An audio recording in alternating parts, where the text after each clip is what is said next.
में भगवान स्वयं कहते हैं, कीर्ति ही श्रीवाक च नारीणाम धृतेर्मेधा धृति ही क्षमा। अर्थात नारी में जो वाणी, मेधा, धैर्य और क्षमा के गुण हैं, वही ईश्वर की विभूति है। यदि हम वेदों से वर्तमान तक की यात्रा को देखें, तो वैदिक काल में नारी वाक के रूप में ज्ञान और मंत्रदृष्टा के रूप में प्रतिष्ठित थी। निषदों में वे दार्शनिक संवादों के सहभागी बने और गीता में स्वयं भगवान उसे अपनी दैवी विभूतियों का आधार बताया। अर्थात भारतीय चिंतन में नारी की भूमिका केवल सामाजिक नहीं, बल्कि आध्यात्मिक, दार्शनिक और सांस्कृतिक आधार की रही है। वेदों में वे ऋषि का है, गीता में वे देवी गुणों की अभिव्यक्ति है और वर्तमान में वे ज्ञान, मूल्य और चेतना की वाहक है। इसी सतत प्रवाह को समझने के लिए आज का ये सत्र समर्पित है। दाक्षी का अगर मैं वैचारिक परिचय दूं, तो Dakshi Indraprastha college for women का एक वैचारिक मंच है, जो भारतीय ज्ञान परंपरा के गूढ़ आयामों को समकालीन संदर्भ में समझने का प्रयास करता है। यह वह स्थान है जहाँ संवाद होता है, जहाँ परंपरा और वर्तमान एक दूसरे से जुड़ते हैं और जहाँ विचार केवल सुने ही नहीं जाते, बल्कि आत्मसात किए जाते हैं। आज का ये सत्र उसी उद्देश्य की एक सार्थक कड़ी है, जहाँ हम भारतीय चिंतन में नारी की भूमिका को आदर, संवेदना और भौतिक गंभीरता के साथ समझने का प्रयास करेंगे। अब मैं विनम्रता पूर्वक सरस्वती वंदना के लिए प्राची जी को आमंत्रित करती हूँ। कृपया वे अपनी वंदना प्रस्तुत कीजिए। धन्यवाद।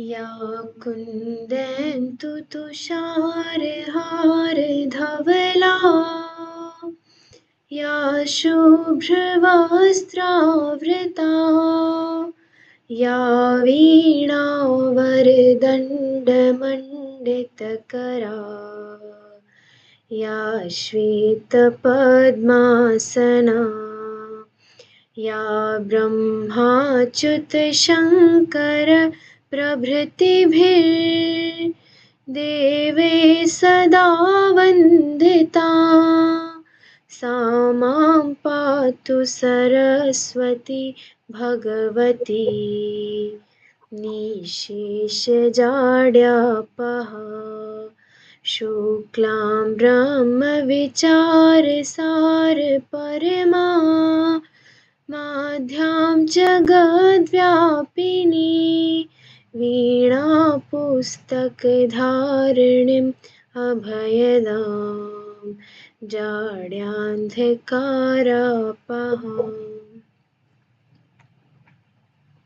धन्यवाद प्राची जी।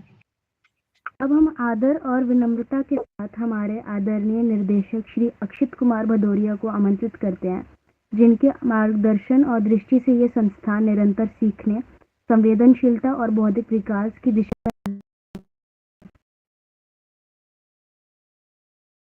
कि वे अपने स्नेहपूर्ण शब्दों और शुभकामनाओं के माध्यम से आज के इस सत्र के विशिष्ट वक्ता श्री आलोक कुमार झा जी का स्वागत करें। आपकी उपस्थिति उस अवसर को और अधिक अर्थवत्ता, गरिमा और प्रेरणा प्रदान करेगी।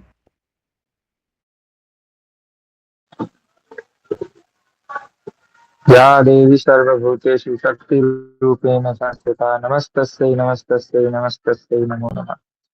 सर्वप्रथम माँ भगवती को नमन करते हुए यहाँ बैठे सभी महानुभावों को मेरा सादर नमन।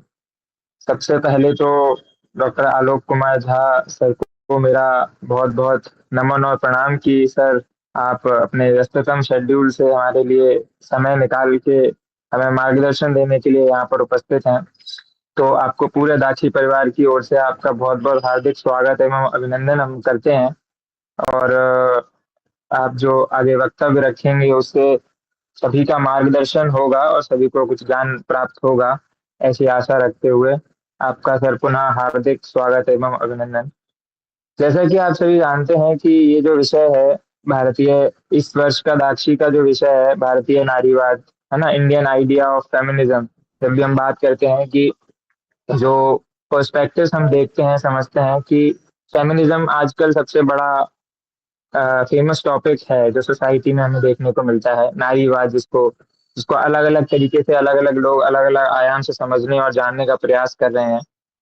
तो जब ये पक्ष चल रहा था तो ये सोचा गया कि जितना भी ये फेमिनिज्म का जो आइडिया पर्सपेक्टिव बन रहा है सोसाइटी में, ज्यादातर इसका जो एरिया है वो वेस्टर्न आइडिया से इन्फ्लुएंस्ड है ना। तो किसी भी जो आइडिया है कभी भी किसी दूसरे देश जाता है या जब वो आइडिया किसी भी कंट्री में बनता है, किसी भी क्षेत्र में बनता है, तो उसके सामाजिक और उसके आर्थिक और सोशियो इकोनॉमिक पर्सपेक्टिव को देखकर बनता है। तो इसीलिए जो वेस्टर्न पर्सपेक्टिव ऑफ फेमिनिज्म है वो कितना एप्लीकेबल था इंडियन सोसाइटी के लिए, ये सबसे बड़ा चिंता का विषय था। और इसीलिए हमने इस बार का ये थीम रखा जिसके अंदर हम ये लेक्चर कर भी रहे हैं, जिसमें कि हम ये जानने का प्रयास करेंगे इस पूरे साल कि कैसे भारत नारीवाद पे सोचता है, यानी भारत का शक्ति का सिद्धांत क्या है और भारत कैसे स्त्री तत्व को समझने का प्रयास करता है, जानने का प्रयास करता है। तो उसी श्रेणी में मैं अधिक नहीं बोलूंगा, उसी श्रेणी में जो है आज हमारे समक्ष उपस्थित हैं डॉक्टर झा। तो मेरा डॉक्टर झा से ही आग्रह रहेगा कि वही हमें इस और मार्गदर्शित करें आगे इस विषय पर कि कैसे भारतीय जो वेदों से लेकर आज के समय तक कैसे भारतीय परिप्रेक्ष्य में जो भारतीय दृष्टिकोण रहा है एक नारीवाद का, जो कि आज के नारीवाद के लिए एक मार्गदर्शक का रोल प्ले कर सकता है, एक मार्गदर्शक के रूप में कार्य कर सकता है। तो उसके ऊपर आपका वक्तव्य, आपके विचार हम जानना चाहेंगे। इसीलिए आपका पुनः हार्दिक स्वागत है एवं अभिनंदन, और सभी जो लोग यहाँ पर सुन रहे हैं उपस्थित हैं उनको भी हार्दिक स्वागत है एवं अभिनंदन। बहुत बहुत धन्यवाद। बहुत बहुत धन्यवाद अक्षित जी आपके प्रेरणादायी शब्दों के लिए। अब मैं आज के हमारे मुख्य वक्ता का परिचय प्रस्तुत करने का सौभाग्य प्राप्त कर रही हूँ। आज के हमारे वक्ता हैं डॉक्टर आलोक कुमार झा सर, जो कि सहायक आचार्य संस्कृत विभाग, Indraprastha college for women, Delhi विश्वविद्यालय से हैं। आलोक सर संस्कृत के प्रतिष्ठित अध्येता एवं अध्यापक हैं। आपकी शैक्षिक साधना पारंपरिक एवं समकालीन विमर्शों के समन्वय का उत्कृष्ट उदाहरण है। आपकी भाषाई दक्षता संस्कृत, मैथिली, हिंदी तथा अंग्रेजी में है, जिससे आप शास्त्रीय और आधुनिक विमर्शों के मध्य सेतु का कार्य करते हैं। आपके प्रमुख अध्ययन एवं शोध क्षेत्र हैं भारतीय ज्ञान परंपरा, धर्मशास्त्र, संस्कृत साहित्य, भारतीय दर्शन, संस्कृत व्याकरण। आप 2 पुस्तकों के लेखक हैं। 15 से अधिक शोध पत्र राष्ट्रीय एवं अंतर्राष्ट्रीय पत्रिकाओं में प्रकाशित हैं तथा शिक्षा मंत्रालय की विभिन्न विशेषज्ञ समितियों में सक्रिय सहभागिता निभा रहे हैं। आपका शैक्षिक कार्य भारतीय परंपरा के मूल तत्वों को समकालीन दृष्टि से प्रस्तुत करने का सशक्त प्रयास है। अब क्षण आ गया है जिसकी हम सभी को प्रतीक्षा थी। मैं आदरणीय डॉक्टर आलोक कुमार सर से विनम्र निवेदन करती हूँ कि वे अपने उद्बोधन से हम सभी को अनुग्रहित करें। बहुत बहुत धन्यवाद आप सभी का। आप सभी ने मुझे आहूत किया, आप सभी ने मुझे बुलाया, इसके लिए विशेष धन्यवाद।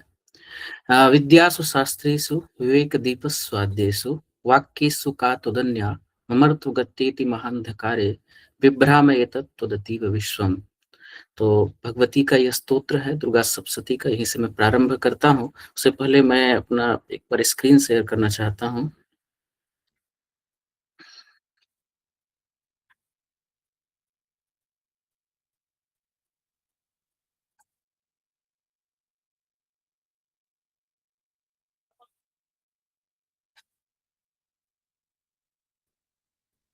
आप लोगों को स्क्रीन दिख रहा होगा।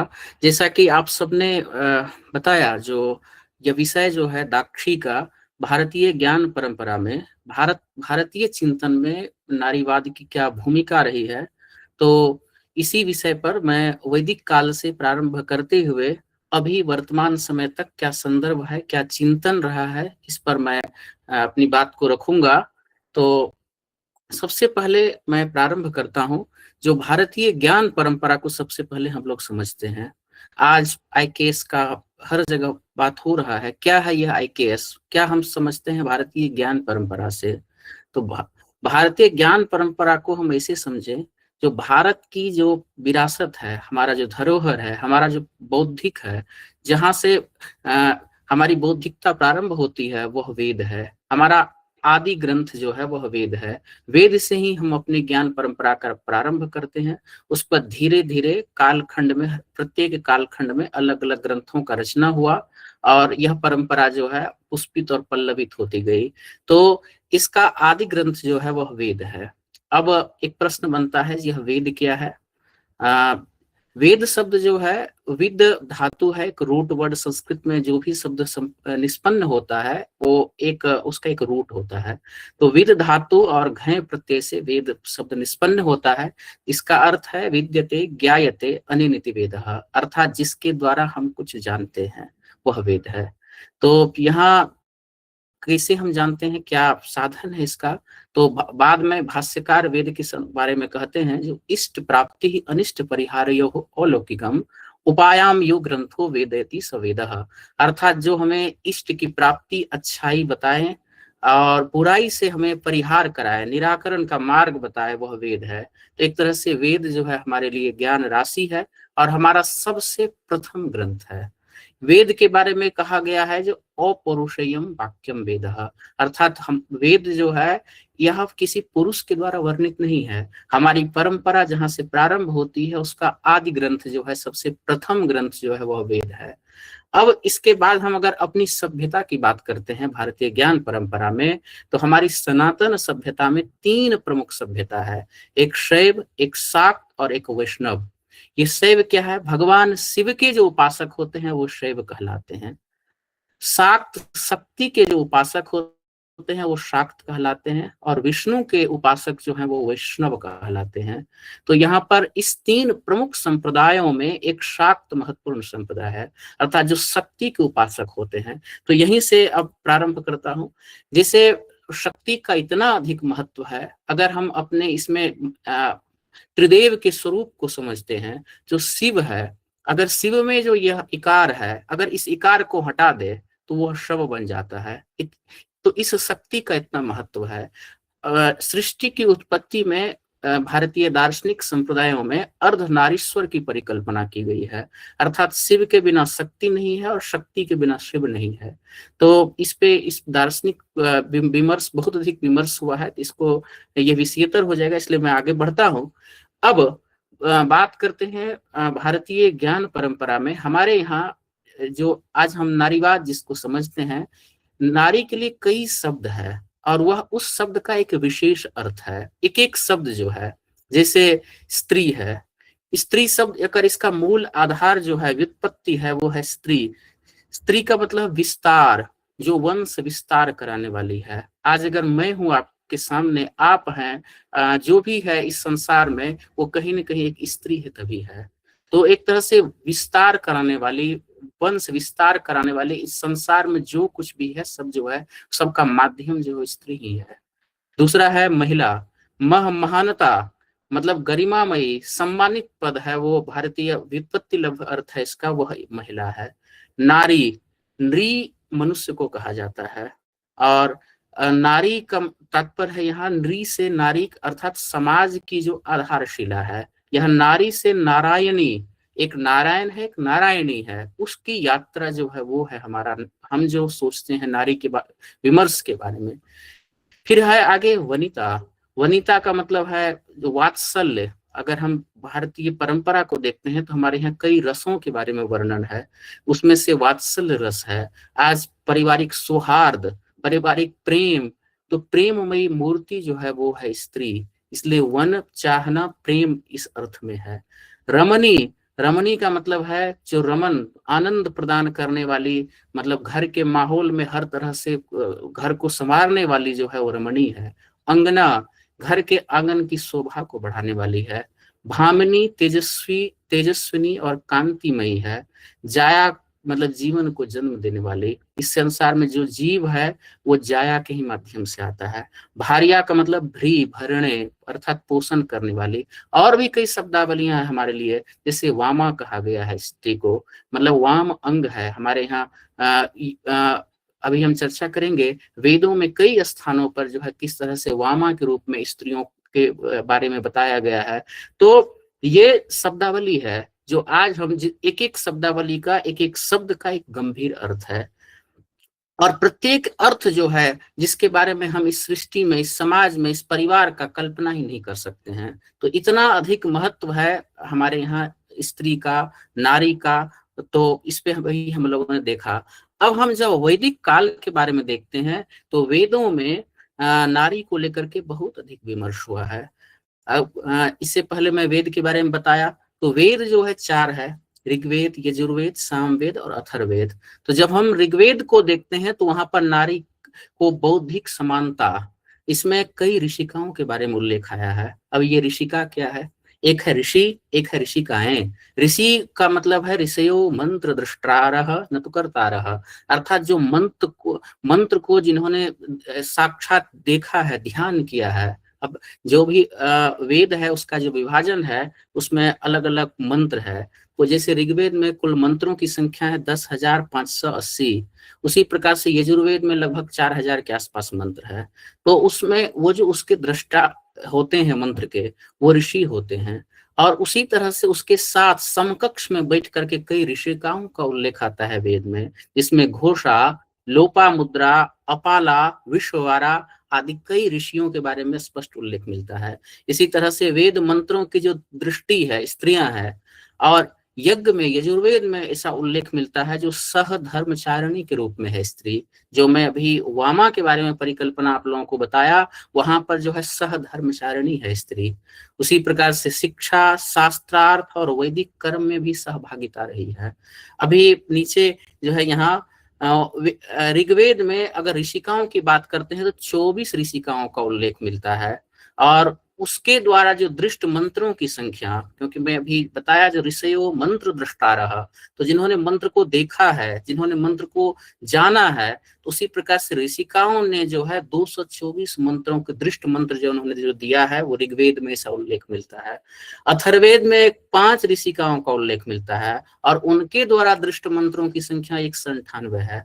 तो इसका मतलब यह है जो बौद्धिक रूप से अगर वैदिक काल की हम बात करें तो उस समय स्त्री जो है वह बहुत अधिक समृद्ध थी बौद्धिक रूप से, और वो ऋषियों के साथ बैठ करके मंत्रों के बारे में विमर्श करती थी। एक वाक सूक्त आता है जिसमें वागम्भरणी ऋषि की पुत्री है और वो कहती है अहम राष्ट्रीय संगमनी वसुनाम चिकित्सु प्रथमा यज्ञानाम, अर्थात मैं ही सबसे पहले हूँ। तो वहां पर वाक के बारे में महिमा है और वो भी एक ऋषिका है। तो इस तरह से वैदिक कालखंड में अलग अलग कई ऋषि ऋषिकाएं हैं जो समकक्ष बैठ करके ऋषियों के पास बैठ करके और विमर्श करती थी।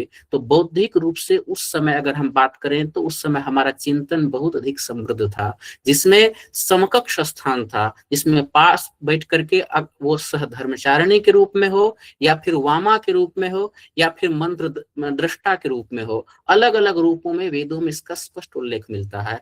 और भी एक एक, क्योंकि आप लोगों ने समय सीमा रखा है इसलिए मैं बहुत अधिक विशेष नहीं जाऊंगा एक एक ऋषिकाओं पर। तो अगर हम देखें लोपामुद्रा को, घोषा को देखें, जिसे ऋग्वेद में ही विश्वामित्र नदी संवाद है, और उसके अतिरिक्त जो है यजुर्वेद में भी कई संवाद है। जैसे वेदों में पहले मंत्र लिखे गए, मंत्र के बाद उस पर संवाद के माध्यम से उस मंत्रों की और भी पुष्टि की गई।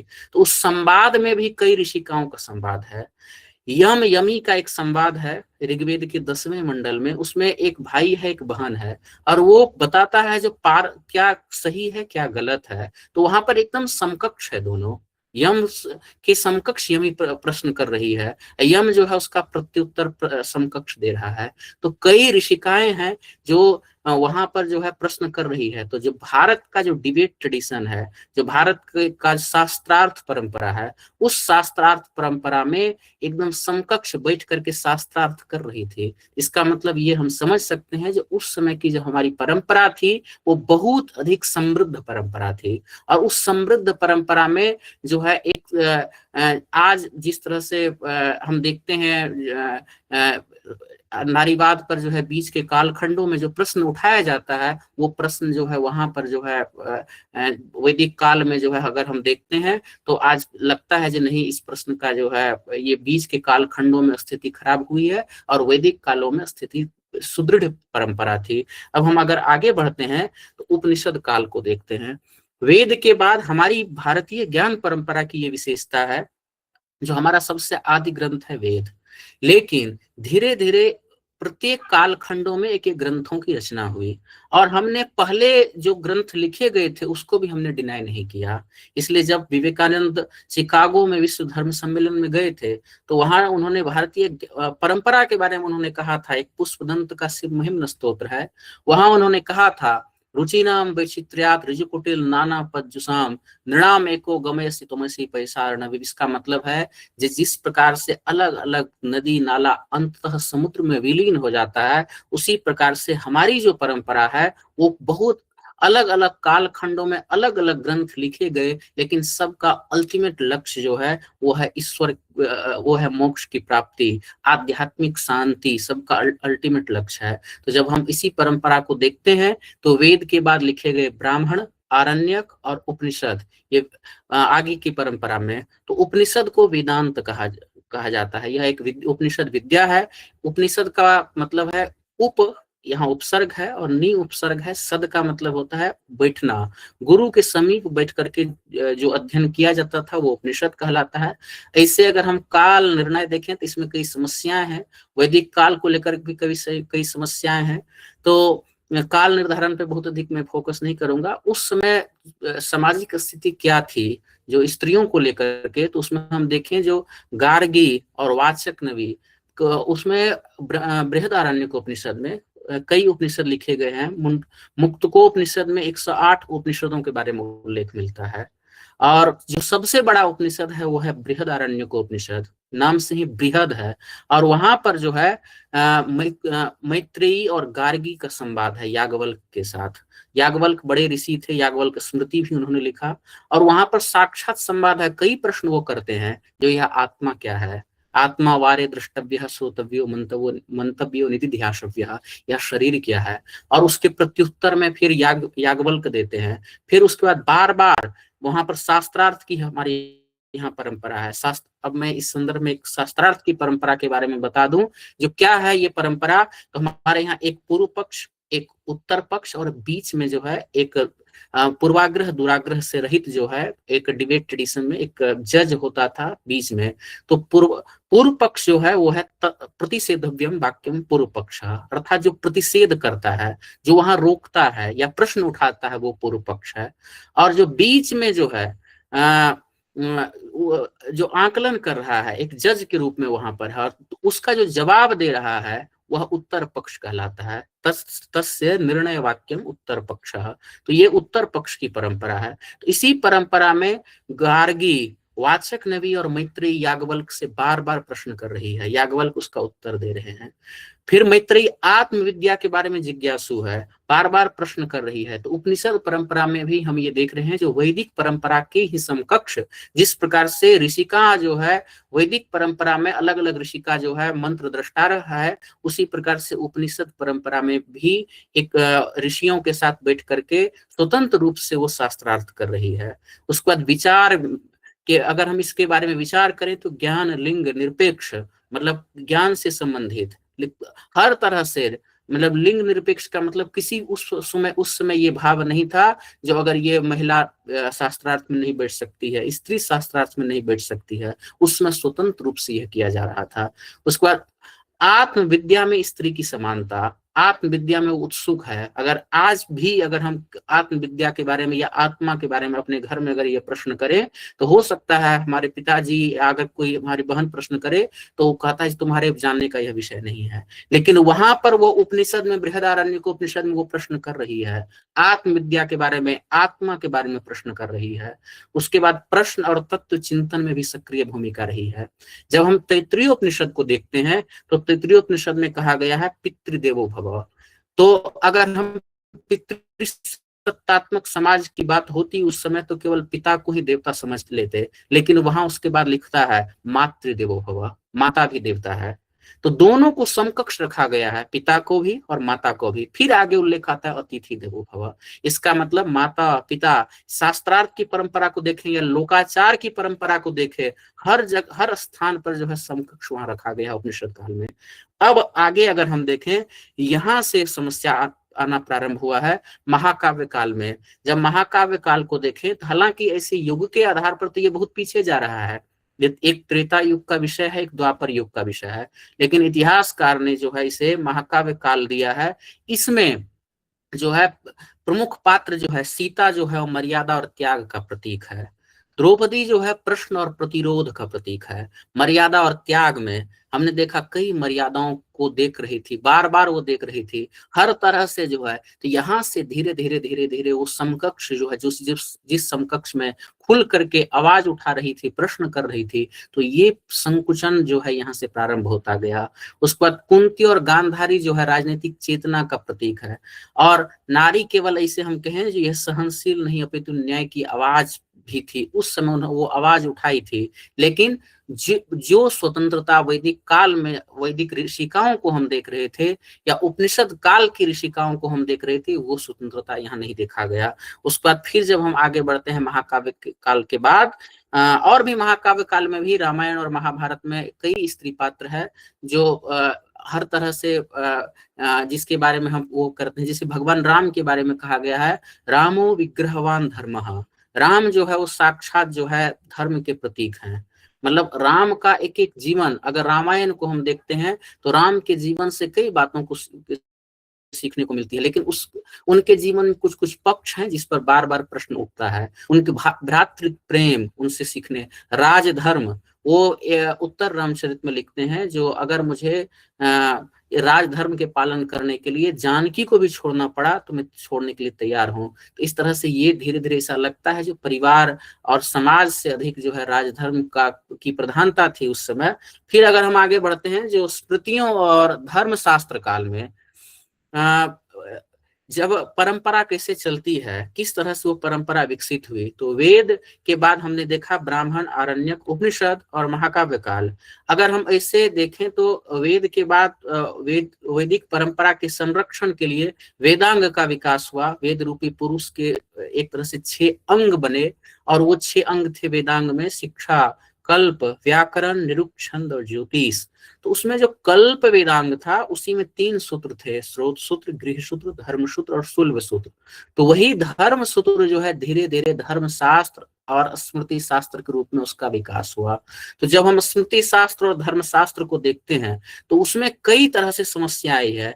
यहाँ पर जो है पूज्य और संरक्षिता दोहरी स्थिति बनी। जब हम मनुस्मृति को पढ़ते हैं तो वहां पर दोहरी स्थिति है। एक तरफ मनुस्मृति में यह कहा जाता है यत्र नार्यस्तु पूज्यन्ते रमन्ते तत्र देवताः यत्र तास्तु न पूज्यन्ते सर्वत्र फलाः क्रिया। अर्थात जहां पर हम स्त्रियों को पूजते हैं वहां देवता रमण करते हैं, जहां पर हम स्त्रियों को नहीं पूजते वहां देव। और दूसरी तरफ कई जगह और भी कुछ कुछ विवाद से संबंधित बातें हैं। तो दोहरी स्थिति जो है स्मृति काल में हमें देखने को मिला। धीरे और सामाजिक मर्यादा का विस्तार हुआ धीरे धीरे और व्यवहार में संकुचन होता गया इस स्मृति शास्त्र में। जैसे अगर हम याज्ञवल्क्य स्मृति को ही पढ़ते हैं या और भी स्मृति शास्त्र के कई प्रमुख ग्रंथ हैं, उस कालखंड को अगर हम देखते हैं तो उसमें जो है चाहे संपत्ति का अधिकार हो या जो कुछ भी हो उसमें संकुचन आता गया धीरे धीरे। लेकिन चिंतन में धीरे धीरे, क्योंकि जब हम यत्र नार्यस्तु पूज्यन्ते एक तरफ कह रहे हैं और रमन्ते तत्र देवता कह रहे हैं तो इसका मतलब चिंतन में वो सम्मान था। दार्शनिक स्थिति जो है आदर्श के रूप में हम यहाँ भी समझ रहे हैं, लेकिन नियंत्रित सामाजिक भूमिका। लेकिन सामाजिक भूमिका धीरे धीरे संकुचन में आ गया। सामाजिक भूमिका जो है एक तरह से उसको बैलेंस करता गया और सामाजिक भूमिका में धीरे धीरे पुरुष समाज जो है आगे आता गया। तो ये स्मृतियों और धर्मशास्त्रों में जो है कई विकृतियां बीच में आई। कई अलग अलग स्मृतियों में भी कई स्मृति शास्त्र लिखे गए, उसमें भी अलग अलग रूप देखने को मिलता है। लेकिन आज जो हमारे पाठ्यक्रम में लगा हुआ है वो एक मनुस्मृति या याज्ञवल्क्य स्मृति, आपस्तंभ स्मृति, पराशर स्मृति, कई वैसे तो अलग अलग है लेकिन 18 प्रमुख स्मृति है। तो इस स्मृति शास्त्र में भी एक तरह से दोहरी स्थिति बनी हुई है। मतलब एक आधार पर हम ये नहीं कह सकते इस कालखंड में बहुत सुदृढ़ स्थिति थी। फिर धीरे धीरे जब हम आगे बढ़ते हैं तो इस काल अब समस्या कहाँ पर आई। जब हम आज देखते हैं जो पर्दा प्रथा या सती प्रथा, आज जो है कई विडंबनाएं जो है बीच में जो है, जो हालांकि अब तो धीरे धीरे दूर होता जा रहा है, लेकिन बीच में ये समस्या कहाँ से आई। तो मुझे लगता है इसका शास्त्रों में जो है इस तरह का एप्रोप्रिएट जो है वो उदाहरण नहीं मिलता है। लेकिन मुगलों के बाद जो है, क्योंकि अभी नॉर्थ इंडिया में अधिक शासन रहा तो इसलिए पर्दा प्रथा जो है नॉर्थ इंडिया में अधिक दिखता है। और साउथ इंडिया में जो है प्रभाव कम था, इसलिए वहां पर्दा प्रथा कम दिखता है। तो फिर भी हम बीच के कालखंडों में आगे बढ़ते हैं, जो 12वीं शताब्दी और 17वीं शताब्दी के बीच के कालखंड में, उसमें जो है कई ऐसी स्त्रियां, कई ऐसी महिलाएं आई जो खुल करके विचार रखी, जिसमें मीराबाई, अक्का महादेवी, ललदैयत जैसी पात्र थी, जिन्होंने ईश्वर से सीधा संवाद किया और सामाजिक बंधनों का अतिक्रमण किया। एक इस कालखंड में, मतलब स्मृति काल और इसके बीच के कालखंडों में, बीच में कई संकुचन आया। उस कालखंड में जो है सामाजिक मर्यादाओं को के नाम पर जो है स्त्रियों को रोका गया बीच के उसमें, और जो इससे पहले, भक्ति काल से पहले। लेकिन भक्ति काल में जो है सामाजिक बंधनों का अतिक्रमण हो गया, जो मतलब बंधन जो है बीच के कालखंड में जो है, जो बंधन रखा गया था उसका अतिक्रमण हुआ और नारी स्वर जो है वो सशक्त हुआ। इसका मतलब ये तात्विक अर्थ ये कहे, जो नारी जो है वो आध्यात्मिक रूप से स्वतंत्र हुए, क्योंकि एक तरह से साक्षात जो है ईश्वर के साथ जो है मीराबाई का कई भक्ति काल में जो है वो लिखा गया है। तो और भी इस कालखंड में जो है कई पात्र हैं जिन्होंने स्वतंत्र रूप से जो है साक्षात्कार किया। फिर जब हम आगे बढ़ते हैं तो मध्यकालीन नेतृत्व, आज हम मध्यकालीन का मतलब इसका समय वही 16वीं शताब्दी के इसके बाद का है, भक्ति काल के बाद का है, जिसमें अहल्याबाई होलकर, इनका योगदान जो है इंदौर की थी, और एक तरह से खुल करके जो है आदर्श राजधर्म की स्थापना की। आज भारत में जो मंदिर दिख रहा है, तो अधिकतर मंदिर का जो है पूर्णोद्धार जो है, जिसको हम जीर्णोद्धार, रिनोवेशन के रूप में समझते हैं, उसमें अहल्याबाई होलकर का योगदान रहा है, जिसमें आदर्श राजधर्म, तीर्थों का पुनर्निर्माण, प्रशासनिक दक्षता, ये सब जो है महत्वपूर्ण कार्य है अहल्याबाई होलकर का। उसके बाद उसके तात्विक अर्थ को देखें तो इसमें करुणा के साथ साथ शासन कौशल भी देखा गया मध्यकालीन नेतृत्व में अहल्याबाई होलकर का। तो इस तरह से अभी हमने वेद से लेकर के बीच के कालखंडों में, यहाँ तक के कालखंडों में देखा, जब धीरे धीरे धीरे स्वतंत्रता बढ़ी, बीच के कालखंडों में समस्या थी। अब हम अभी जो है 19वीं शताब्दी से लेकर के 20वीं शताब्दी तक, क्योंकि भारत में ईस्ट इंडिया कंपनी का स्थापना लगभग 1600 ईस्वी में हुआ था। उसके बाद धीरे धीरे उस समय के कालखंड में, उससे पहले मुगल के कालखंड में स्थिति गंभीर थी। वहां अभी भी आप लोग देखो, इस्लाम में जो है पर्दा प्रथा अधिक है और वहां पर स्वतंत्रता कम है, लेकिन धीरे धीरे इसमें सामाजिक सुधार आंदोलन चलाए गए, नारी शिक्षा, विधवा विवाह, ये सब जो है इस पर जोर दिया गया। स्वामी विवेकानंद ने जो है नारी शक्ति पर बहुत अधिक बल दिया, और महात्मा गांधी बाद के काल इसमें नारी गरिमा को लेकर के कई बातें कही, और इसका परिणाम ये हुआ जो संविधान में समानता और न्याय की बात कही गई।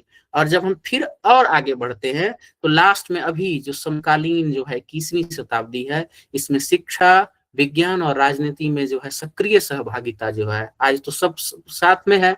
परंपरा की पुनर्व्याख्या की जा रही है।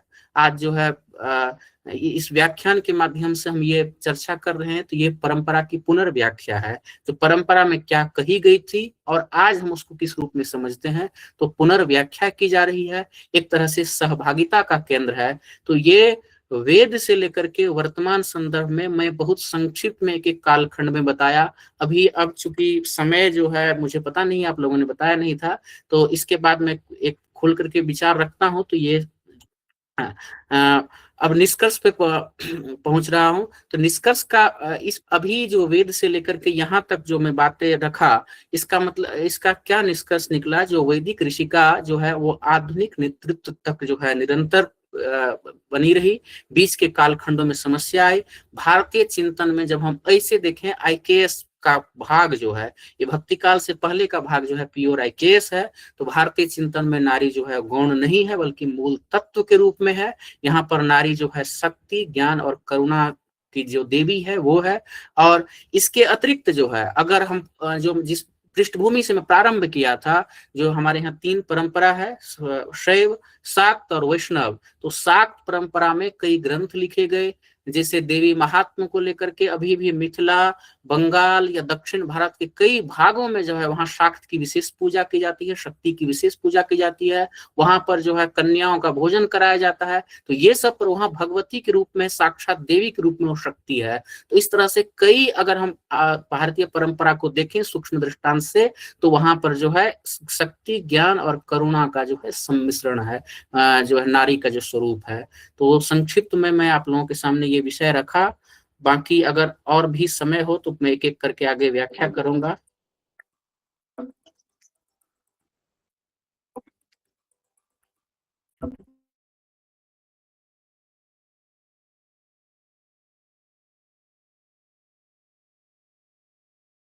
कितना समय है?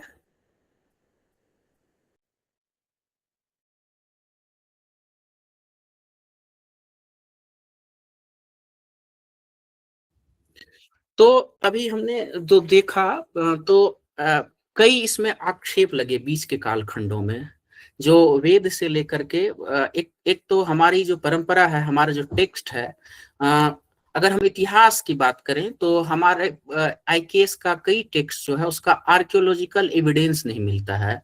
कुछ कुछ टेक्स्ट जैसे वैदिक टेक्स्ट है, तो वेद का जो है अगर इतिहास में अगर हम बात करें तो, क्योंकि वेस्टर्न स्कॉलर्स ने कई आक्षेप लगाया इसको लेकर के, जो आपके पास आर्कियोलॉजिकल एविडेंस नहीं है, फिर किस आधार पर ये बात कर रहे हैं। तो अगर हम बाद के, क्योंकि अगर हम एविडेंस की बात करेंगे तो दो तरह का एविडेंस होता है, टेक्सुअल एविडेंस और दूसरा आर्कियोलॉजिकल एविडेंस। तो टेक्सुअल एविडेंस जो है हमारा बहुत ही प्राचीन है, जो शास्त्रीय संदर्भ है वो बहुत ही प्राचीन है, शास्त्र का जो उद्धरण है। तो अगर हम उस आधार पर देखें तो वेद एक समृद्ध परंपरा है। एक एक वेद में जो है, जैसे मैं पहले बताया, ऋग्वेद में 10,580 मंत्र है, उसके बाद यजुर्वेद में 4,000 मंत्र है, सामवेद में 2,000 से अधिक मंत्र है, जिसमें कई ऋग्वेद के हैं, और अथर्ववेद में 6,000 मंत्र है। तो अलग अलग वेद में एक समृद्ध परंपरा रही है, और प्रत्येक वेद में अलग अलग सूक्तों में जो है ऋषिकाओं ने जो है खुल करके विचार किया है एक एक सूक्त को लेकर के। अब मैं एक उदाहरण बताता हूं, जो रुमाइसा जो है प्रारंभ में ही बताई थी। जो वाक सूक्त है, वाक का मतलब होता है वाणी, और उसके लिए एक सूक्त है स्पेसिफिक। पहले ये सूक्त क्या होता है, तो सूक्त हम उसको कहते हैं, जैसे ऋग्वेद का जो विभाजन हुआ है, दो तरह से विभाजन हुआ है, एक अष्टक और दूसरा मंडल। तो ऋग्वेद में, संपूर्ण ऋग्वेद में 10 मंडल, 85 अनुवाक, 85 अनुवाक, और 1028 सूक्त, 1028 सूक्त है, और 10580 जो है मंत्र है। तो इसमें अलग अलग सूक्त है। जैसे इसमें ऋग्वेद का, पूरे ऋग्वेद का पहला जो है सूक्त है वह अग्नि सूक्त है, और उसके बाद जो है फिर आगे अलग अलग सूक्तों के बारे में है। तो जो वाक सूक्त है ना, वहां वाक के बारे में जो अंभिरा ऋषि है, अंभृणी ऋषि है, तो वो उसकी पुत्री जो है वो खुल करके विचार कर रही है, वो खुल करके बता रही है जो क्या है यह वाक, वाणी क्या है। तो अगर हम इससे वाणी को कहें तो वाणी स्त्रीलिंग का ही शब्द है वाक का। वहां वो बताती है जो वाणी जो है हमारा, हम जो बोल रहे हैं यह वैखरी वाक है। हर व्यक्ति के अंदर वहां शब्द, वाक को ब्रह्म माना गया है, मतलब शब्द जो है वो ब्रह्म है। और यह 3 तरह से है, परा, पश्यंती, मध्यमा और वैखरी। और जो मैं आपके सामने बोल रहा हूं यह वैखरी वाक है, और जो हमारे हर व्यक्ति के अंदर एक शब्द समाहित है, शब्द संग्रह है, और वह एक एक शब्दों को खोल करके, अगर मेरे अंदर शब्द संग्रह नहीं होता, भाषा का, अगर मैं अभी बोल रहा हूं और मेरी भाषा परिष्कृत नहीं होती तो मैं बोलने के समय रुक जाता, क्योंकि एक शब्द है जो मैं आपके सामने रख रहा हूं और एक शब्द है जो हमारे अंदर है। तो वहां पर जो है वो शब्द ब्रह्म के बारे में बताती है, और वो बताती है जो अहम, मैं कौन हूं, अहम राष्ट्री संगमनी वसुनाम, मतलब इस वसुओं का, इस पूरी पृथ्वी का मैं स्वामी हूं, मैं वो वाक हूं। तो वहां पर जो है एक तरह से वो उस रूप में बताई है। फिर जब हम आगे बढ़ते हैं, जो विचार विमर्श हुआ है, क्योंकि आज कई विषयों को लेकर के संकुचित दृष्टि से हम देखते हैं, उस पर खुल करके हम विचार विमर्श नहीं करते हैं। तो ऋग्वेद का जो 10वां मंडल है उसमें यम, यमी, यम जो है भाई है और यमी जो है बहन है। यमी जो है यम से यह अनुरोध करती है जो मेरे साथ शारीरिक संबंध बनाओ, और यम जो है कहता है नहीं, क्योंकि हम सब जो है एक संतान भाई बहन है, यह ठीक नहीं है। तो वो उसके लिए अलग अलग तर्क वितर्क होता है, तो खुल करके उसमें बात है। आज हम जिस विषय पर हिचकिचाते हैं बात करना, वैदिक काल में उस पर एक भाई बहन जो है खुल करके बात कर रही है, एक सूक्त के माध्यम से, यम यमी संवाद सूक्त में। उसके बाद फिर हम देखते हैं तो ऐसे कई सूक्त है जहां पर खुल करके विमर्श हुआ है। उसके बाद अगर आगे हम बढ़ते हैं तो उपनिषद की परंपरा में, जैसे मैं आपको बताया कुल उपनिषदों की संख्या 108 से अधिक है। आचार्य शंकराचार्य ने 11 उपनिषदों पर भाष्य लिखा। भाष्य का मतलब है जो उसके बारे में विस्तार से लिखना। उसमें भी प्रत्येक उपनिषद में, जैसे प्रश्नोपनिषद में, ईशोपनिषद में भी अलग अलग संदर्भ है। उसके बाद सबसे अधिक जो है उल्लेख मिलता है अगर नारियों को लेकर के, तो बृहदारण्यकोपनिषद में उल्लेख मिलता है। बृहदारण्यकोपनिषद में एक एक संदर्भ में चर्चा हुई है, एक एक संदर्भ में शास्त्रार्थ किया गया है, एक एक प्रश्न करके खुल करके आत्मा क्या है, आत्म तत्व क्या है। फिर वो कहते हैं आत्मा वारे द्रष्टव्य श्रोतव्यो मंतव्य निधिध्यासितव्य। जब हम पौराणिक कालखंड में देखते हैं तो पुराण में जो है, हमारे यहाँ 18 पुराणों का उल्लेख है। ये पुराण है क्या? तो पुराण के बारे में कहा पुरा नवम भवत इति पुराणम, अर्थात जो प्राचीन होते हुए भी आधुनिक है वो पुराण है। तो उसी में 18 पुराण में एक मार्कंडेय पुराण है जो मार्कंडेय ऋषि के द्वारा है। उसी में दुर्गा सप्तशती के बारे में उल्लेख मिलता है, जो आज जो शाक्त परंपरा में जो आधार ग्रंथ है, नवरात्र में जो है कई जगह पाठ भी होता है। तो दुर्गा सप्तशती में वहां 700 श्लोक है, और एक एक में जो है शक्ति की महिमा बताई गई है। जो शक्ति है, भगवती है संसार का, जो जिससे मैं प्रारंभ किया था, जो विद्यासु शास्त्रे से विवेक दीपस्वादेश, अर्थात विद्याओं में, शास्त्रों में सबसे सर्वोपरि जो है आधार जो है वो भगवती है। और कई स्तोत्र में, उसमें 700 श्लोकों में जो है वहां भगवती को आधार रूप बताया गया है। वो आज भी अगर हम नवरात्र में साक्षात ऐसे देखें तो कहीं भी कन्या पूजन और ये सब होता है।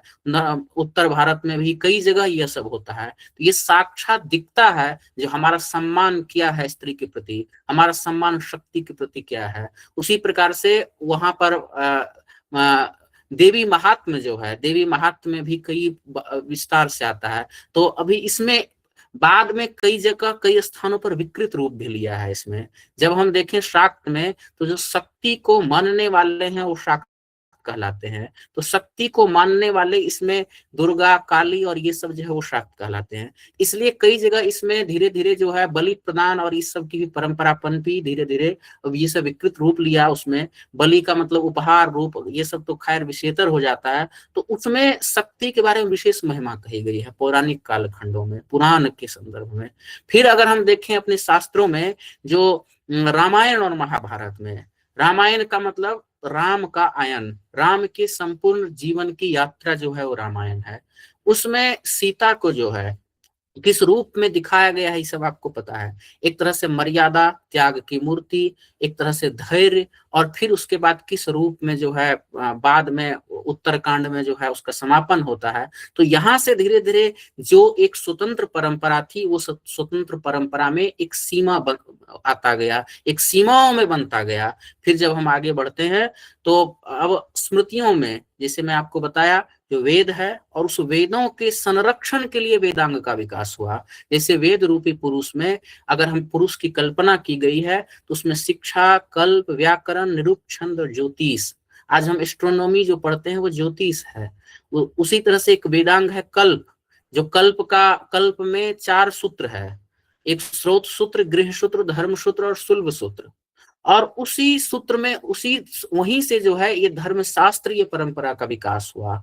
वहीं से धीरे धीरे धर्मशास्त्र लिखे जाने लगे। समाज में कैसा व्यवहार करना चाहिए, जैसे अगर स्मृति शास्त्र की बात करेंगे उसमें 3 बातें हैं, एक आचार, दूसरा व्यवहार, तीसरा प्रायश्चित। आचार का मतलब हमारा आचरण कैसा हो इस समाज में, और दूसरा व्यवहार, हम कैसा व्यवहार रखना चाहते हैं, समाज के प्रति हमारा व्यवहार कैसा हो, क्या नियम है, क्या अनियम है, ये व्यवहार है।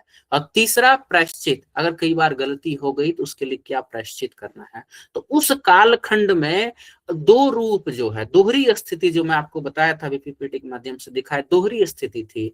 एक तरफ मनुस्मृति कह रहा था यत्र नार्यस्तु पूज्यन्ते रमन्ते तत्र देवता, यत्र तास्तु न पूज्यन्ते सर्वत्र फलाक्रिया। और दूसरी तरफ अगर हम देखें तो उसी मनुस्मृति में ये लिखता है, जो अगर कोई कन्या है तो उसका यज्ञोपवीत संस्कार के बारे में जब विधान मिलता है तो विवाह जो है, विवाह यज्ञोपवीत संस्कार है, पति का सेवा जो है 16 संस्कारों के बारे में वहां उल्लेख मिलता है। उसके लिए स्त्रियों के लिए अलग से संस्कार का उल्लेख नहीं मिलता है, इसलिए दोहरी स्थिति बनी।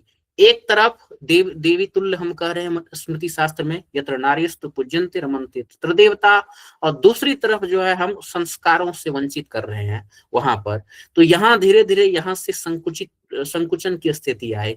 उसके बाद के कालखंडों में और भी संकुचित होता गया, लेकिन बीच में 12वीं शताब्दी के बाद जो है भक्ति काल में जो है एक तरह से सामाजिक अतिक्रमण को छोड़ करके आगे बढ़ करके ईश्वर के साथ साक्षात संवाद हुआ, उसमें कई ग्रंथ लिखे गए, और उसके बाद धीरे धीरे जब हम आगे बढ़े तो और भी कई ऐसी रानी और कई ऐसी महिलाएं आई जो खुल करके विमर्श की, जो जिन्होंने कुशलता से जो है राज्य का संचालन भी किया और जो है एक तरह से अपने ज्ञान को भी समृद्ध किया। तो इस तरह से धीरे धीरे आगे बढ़ता गया। आज जो स्थिति है वो आप सबके सामने है। तो इस तरह से मैं संक्षिप्त में आप सबके सामने वेद से लेकर के अभी तक की परंपरा जो है आप लोगों के सामने रखा।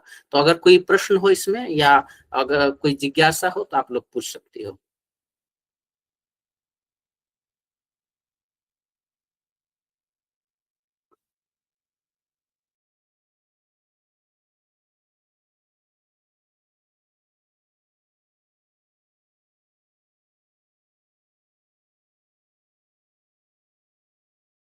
नमस्कार सर। मेरा नाम मोनिका है। मैं इंद्रप्रस्थ महिला महाविद्यालय की छात्रा हूँ, सेकेंड ईयर भूगोल विभाग से। सर, सबसे पहले मैं आपका साधुवाद व्यक्त करना चाहूँगी कि आपने हमें इतना समय दिया और हमारे लिए इतना ज्ञानपूर्वक सेशन रखा।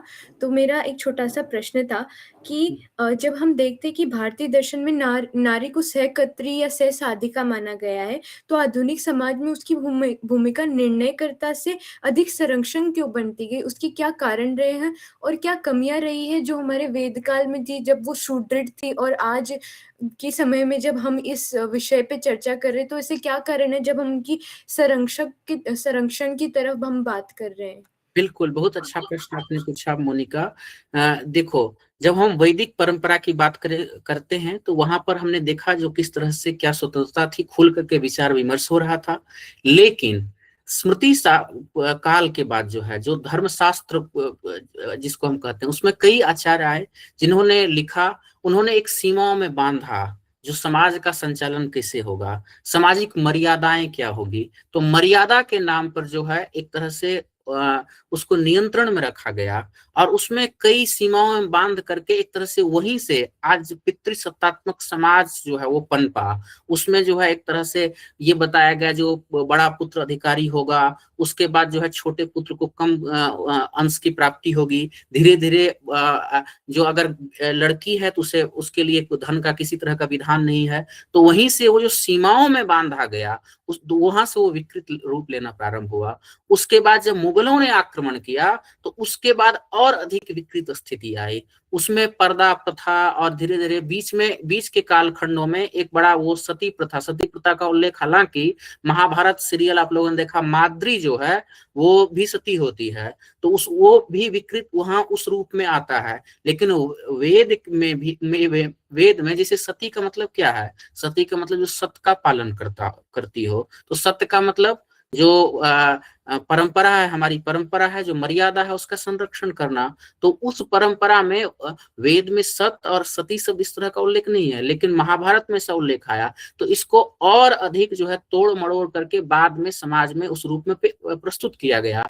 धीरे धीरे स्थिति और गंभीर होती गई और धीरे धीरे इसे नियंत्रण में रखा गया और सीमाओं में बांध करके जो है वो समस्या आती गई। मुगल काल के बाद और अधिक विकट स्थिति आई और वो विकट स्थिति आप लोग वाकिफ हो, जो आज बार बार जो है जो हम कहते हैं नारीवाद और बार बार जो प्रश्न उठाया जाता है वो वही कालखंड था उसमें।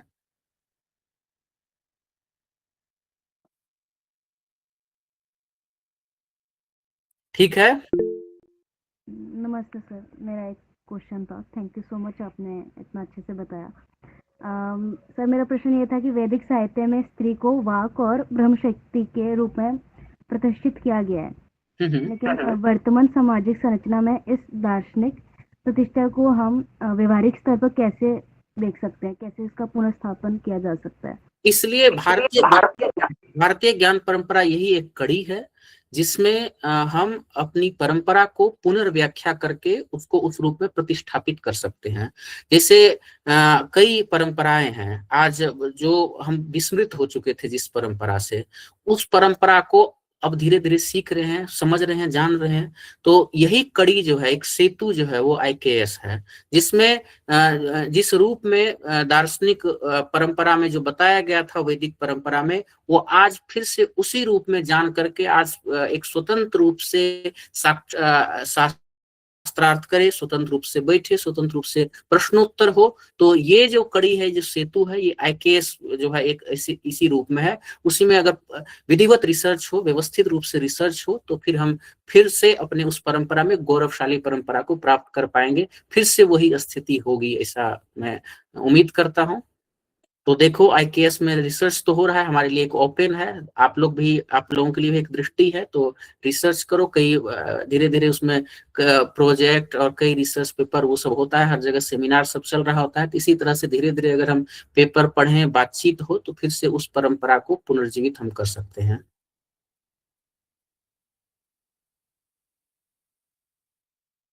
Thank you so much sir. किसी का और प्रश्न है तो पूछ सकते हैं।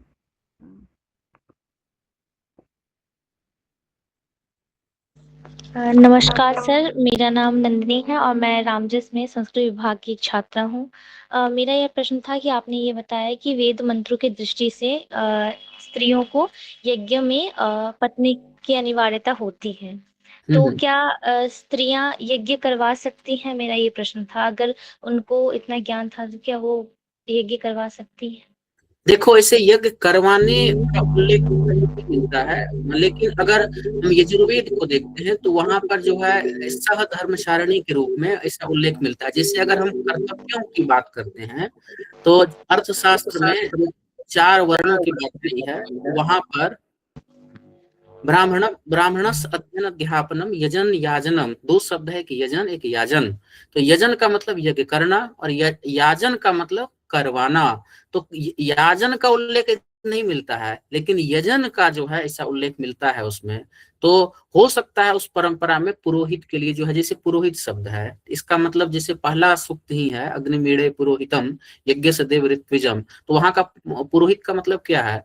जो पूर्व का कल्याण करता हो, वो पुरोहित है। तो पूर्व का कल्याण का मतलब जो स्त्री थी उस समय, एक तो परिवार के संचालन में रही होगी, तो वो यज्ञ कर सकती थी बैठ करके, लेकिन याजन का ऐसा उल्लेख जो है स्पष्ट रूप से नहीं मिलता है। बाकी एक खुला वो है, तो इसमें धीरे धीरे रिसर्च होगा तो और भी बातें आएगी, लेकिन यजन के बारे में ऐसा स्पष्ट उल्लेख मिलता है। धन्यवाद सर।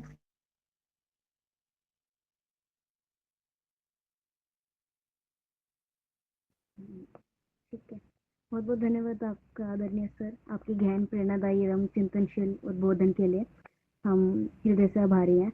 आपने वेदों से वर्तमान तक नारी की भूमिका को विभिन्न कालखंडों में जैसे बताया, तो गहराई से आपने जो जैसा प्रस्तुत किया, उससे हम सभी समृद्ध हुए।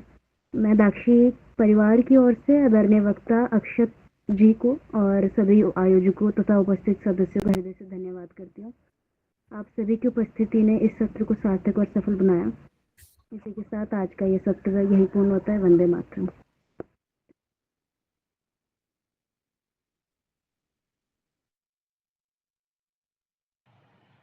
आप सभी का बहुत बहुत धन्यवाद। आप लोगों ने मुझे बुलाया और इतना अच्छा विषय रखा भारतीय ज्ञान परंपरा पर।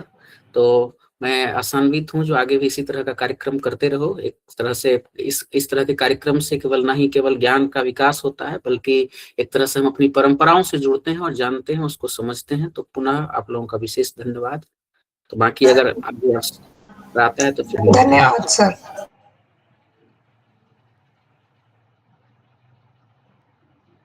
हम आपसे भी से आग्रह करते हैं कि वंदे मातरम के लिए जुड़िएगा कृपया। वंदे मातरं वन्दे मातरं सुजलां सुफलां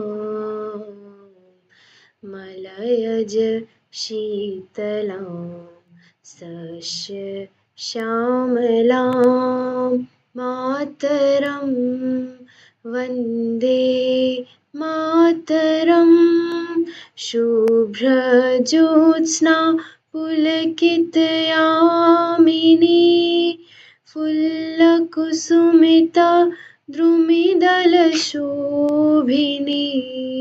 सुहासिनी सुमधुरभाषिणी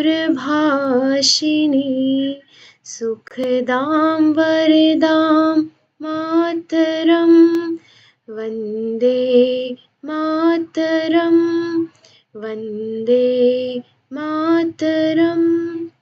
जय हिंद, जय दाक्षी। आप सभी का जुड़ने के लिए बहुत बहुत आभार। आप सब लीव कर सकते हैं। धन्यवाद। धन्यवाद दीदी।